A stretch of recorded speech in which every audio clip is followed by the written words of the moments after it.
Today, as we unveil this historical marker, we honor the rich history of the university and the countless individuals who have walked these halls, each leaving an indelible mark on the world.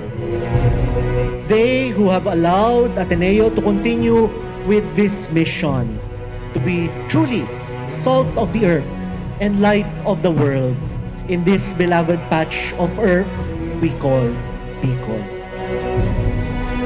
As a student of Ateneo, I view 4 pillars as a powerful emblem of our collective legacy, history, and identity.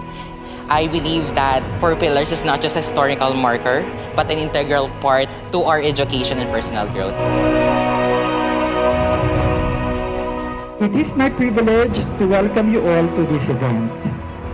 I like to believe that we all have done our part through the years to support the Ateneo de Naga University as students, faculty members, non-teaching personnel, administrator, alumni, friends, and benefactors.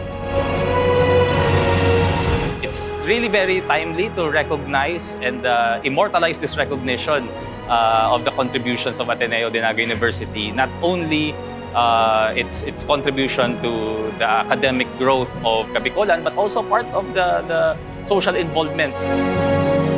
Thank you to our city government for your tireless support of the important work of education, most especially through the difficult pandemic years.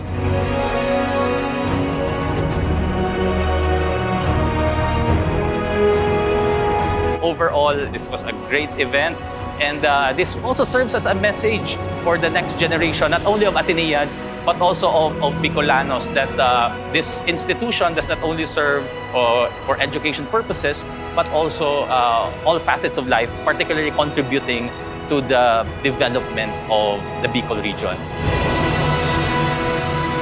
Let this marker inspire future generations of Ateneans to strive for greatness, to serve others with integrity and compassion, and to continue the legacy of excellence that defines Ateneo de Naga University.